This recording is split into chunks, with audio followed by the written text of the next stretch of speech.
6. On va parler de la prolifération nucléaire avec un homme qui est au premier chef chargé à l'échelon mondial de s'en assurer. Raphaël Grossi, bonsoir. Bonsoir. Merci beaucoup d'être là. Vous êtes le directeur de l'Agence internationale d'énergie nucléaire et on sait le rôle important que vous avez joué, en particulier pour le contrôle du nucléaire iranien. On va en parler aussi. Avec nous aussi Elisabeth Shepard-Selam, avec nous aussi le colonel Michel Goya et Guillaume Roquette. Merci beaucoup à vous. D'abord, la bonne nouvelle pour la France, c'est la libération des otages français.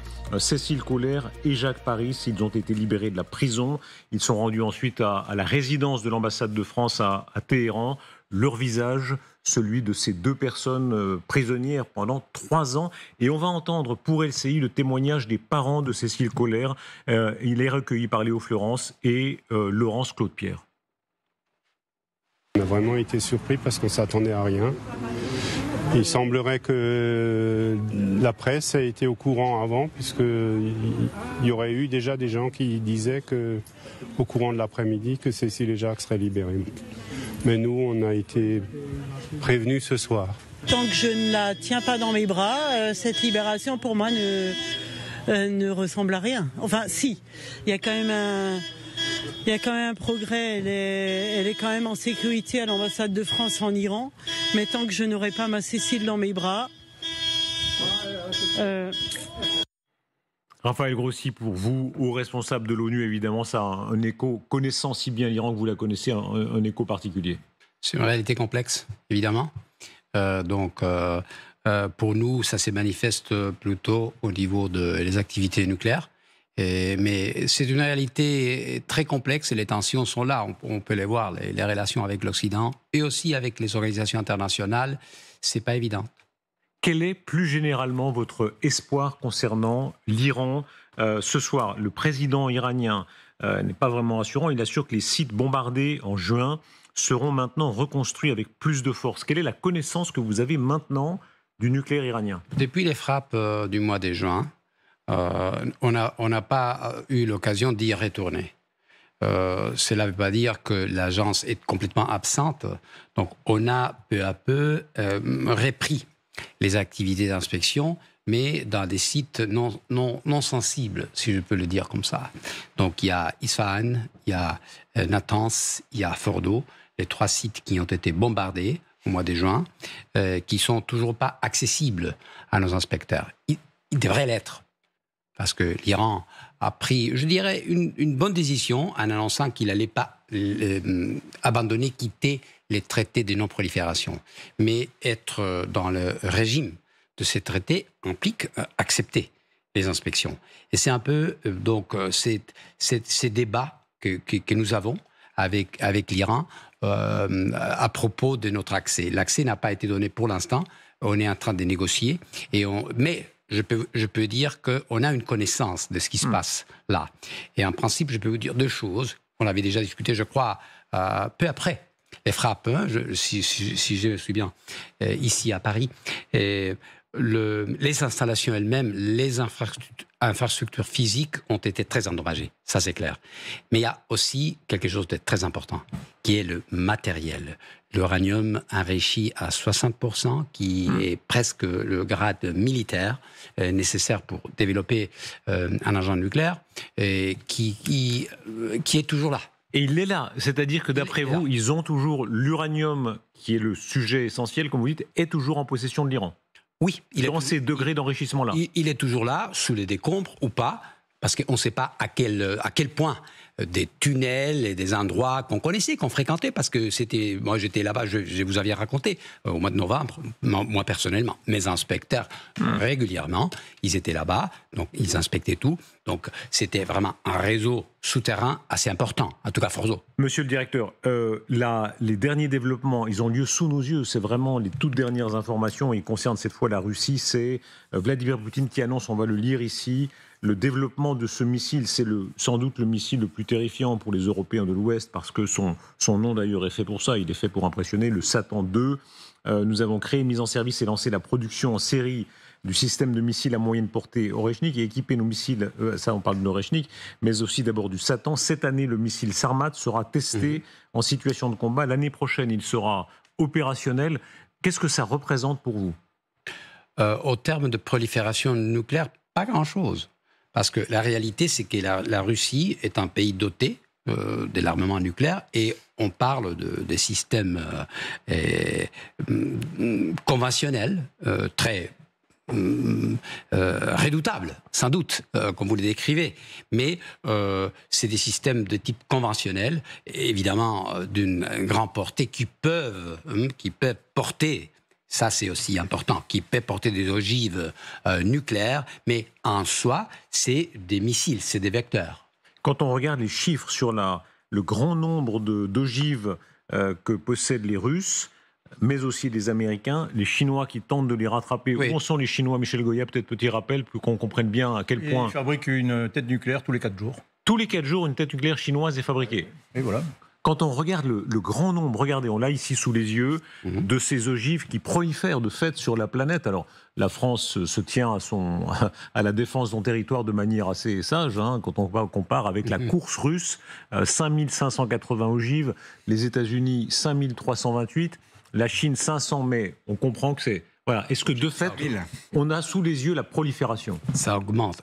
Prolifération verticale de ceux qui en ont des armes nucléaires. Donc c'est pas, je dirais, c'est pas une bonne nouvelle en soi, parce que vous savez que les pays qui se sont dotés des armements nucléaires ont aussi un engagement à terme, au moins à terme, selon le traité de non-prolifération nucléaire, de se désarmer.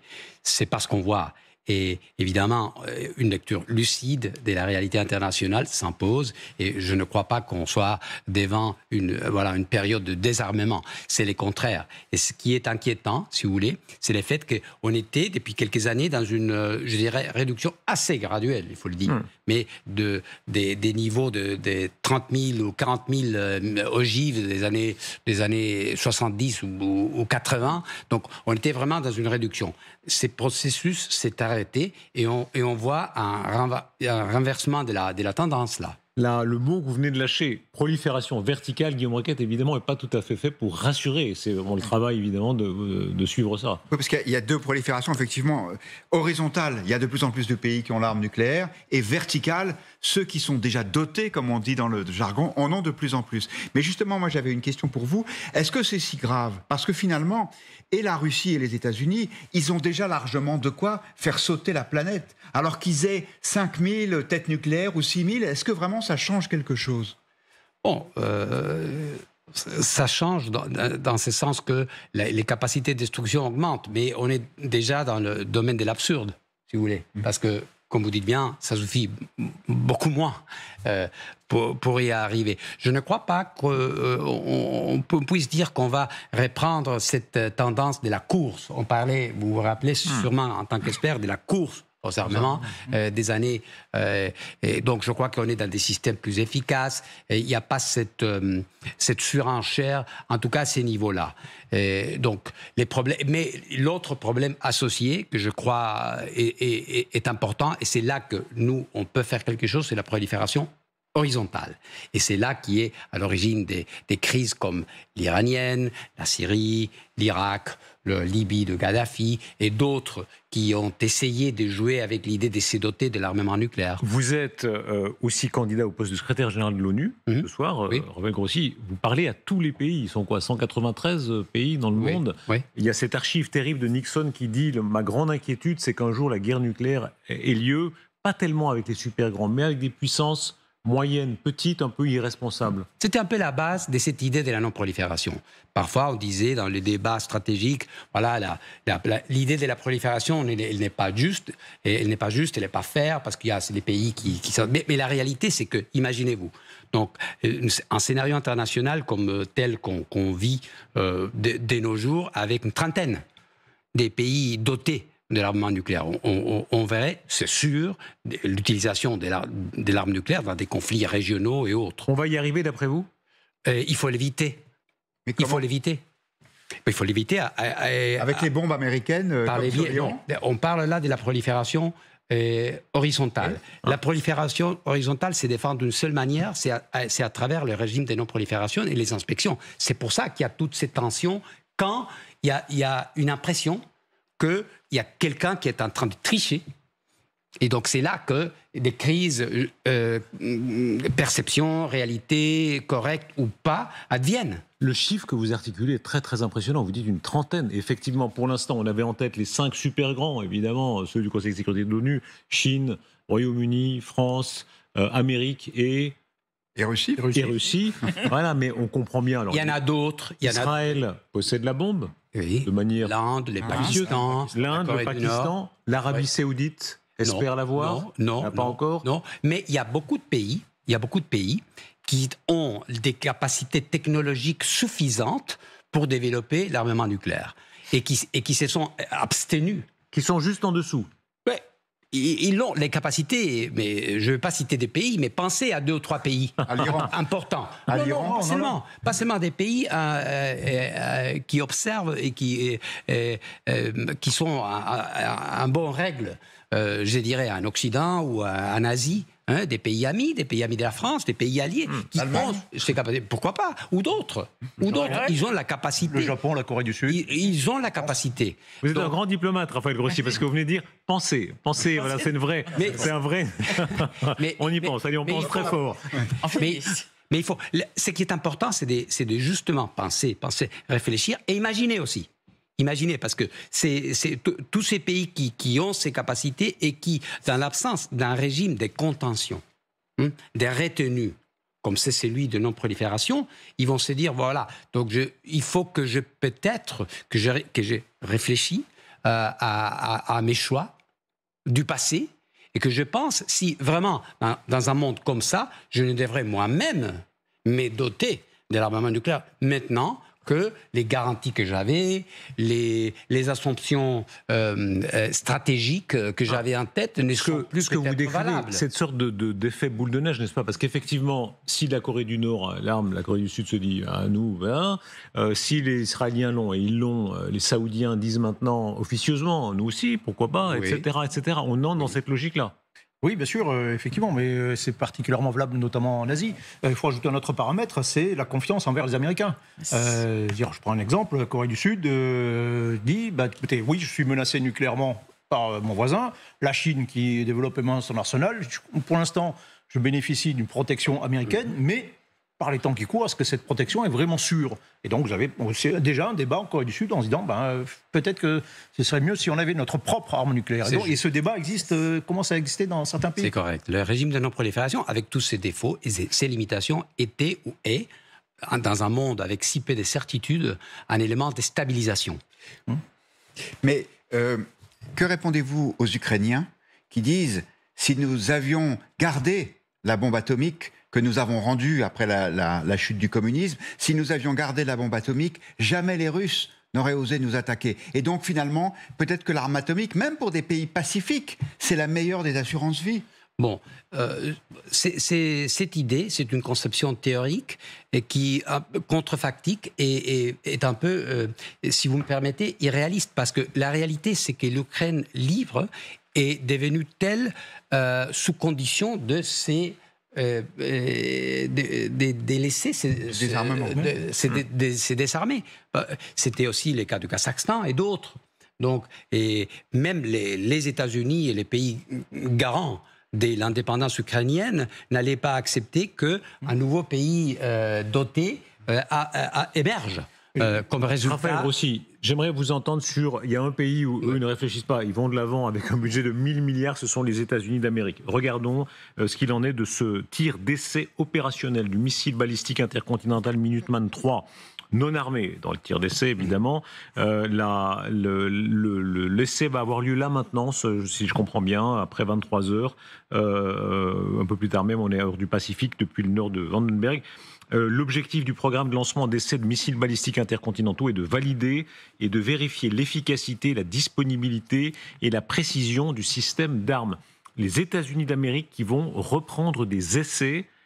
Quelle a été votre première réaction, vous, en tant que directeur de l'Agence internationale de l'énergie atomique, quand vous entendez le président Trump dire lui-même « je donne l'ordre à l'armée des États-Unis ». C'est le résultat de cette logique de parallélisme de tit for tat qui résulte de cette situation d'attente. Parce que finalement, tous ces tests, tous ces développements, ce sont que des manifestations externes d'un malaise profond et d'une tension et d'une fragmentation qui augmente. Donc, c'est à ce moment-là que le pays montre ses muscles, flex muscles, comme on dit en bon français, et montre ce dont ils sont capables. Et là, aussi, sur la question des essais, vous savez, il y a eu des malentendus. On dit, s'agit-il des essais explosifs ou des vecteurs, s'agit-il des vecteurs, etc. Ça, on verra bien. Mais en tout cas, c'est, je pense, une érosion d'un système de paix. La non-prolifération aussi peut-être. Vous dites que c'est une érosion de ce qui est en train de se passer?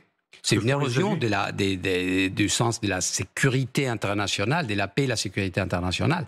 Donc ça, c'est clair. Mais c'est déjà une manifestation d'un malaise profonde qui existe. Et c'est pour ça qu'il faut essayer deux choses. L'une, c'est protéger les régimes de non-prolifération, et l'autre, c'est de redonner aux Nations Unies un rôle dans le maintien de la paix et de la sécurité internationale. Et on va en parler. Un mot sur ce que dit encore le président Trump quand il dit « les Chinois et les Russes font des essais secrets ». Vous ne savez pas nécessairement où ils font des essais souterrains, en profondeur, là où les gens ne savent pas vraiment ce qui se passe. Et il ajoute, ça c'est le style un peu Trump, on ressent juste quelques vibrations. Qu'est-ce que vous en pensez d'abord ? Moi, je pense, je ne sais pas si c'est vrai ou pas. Il parle des essais secrets. Pour ce qui est des essais nucléaires traditionnels, je ne porte pas de jugement à propos de M. Trump. Mais pour ce qui est des essais traditionnels, nous avons un système international de monitoring établi par le traité d'interdiction des essais nucléaires et contrôlé par une organisation sœur de la mienne, qui est à Vienne, qui est l'organisation pour l'interdiction des essais nucléaires, qui peut capter immédiatement des phénomènes comme ça. Donc, en tout cas, essai par essai, missile par missile, en tout cas, c'est pas une bonne nouvelle. Monsieur le directeur, j'aimerais votre réaction sur le regard sur l'histoire. Quand on regarde les images, cette course aux armements nucléaires, elle date de 1945, évidemment, oui. Hiroshima. Ensuite, 1949, la première bombe russe. Il y a eu de grands espoirs. Tous ceux qui sont de cette génération se rappellent, 95, d'ailleurs sous l'égide des Nations Unies, votre maison, la négociation entre les Russes et les Américains, Reagan et Gorbatchev. 91, la chute de l'URSS. On avait un espoir énorme à l'époque-là. Et maintenant, on revient à une époque de grande inquiétude. Oui, c'est vrai. L'histoire n'est pas linéaire. C'est un moment compliqué. Et c'est au moment compliqué qu'il faut resserrer les rangs de la paix, la sécurité internationale et du droit international. Donc, je ne crois pas que tout soit perdu.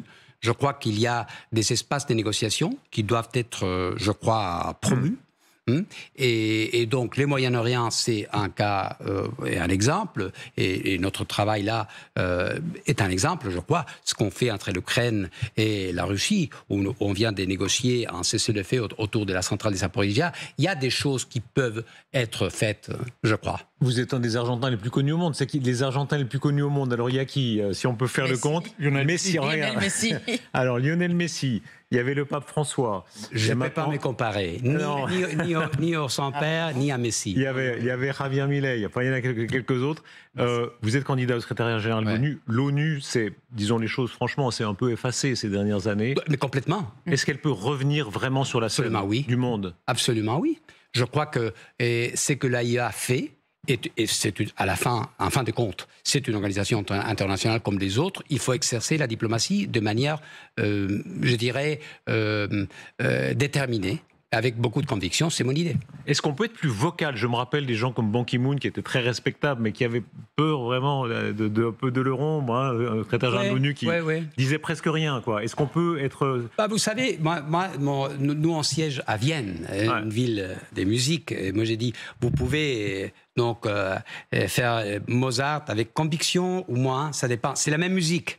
La charte est la même, mais vous pouvez la chanter d'une manière différente. Et vous la chanterez plus fort? Absolument oui. Je suis argentin d'origine italienne. Ah, argentin, ça dit tout. Merci beaucoup, monsieur le directeur, d'avoir été notre invité. Merci.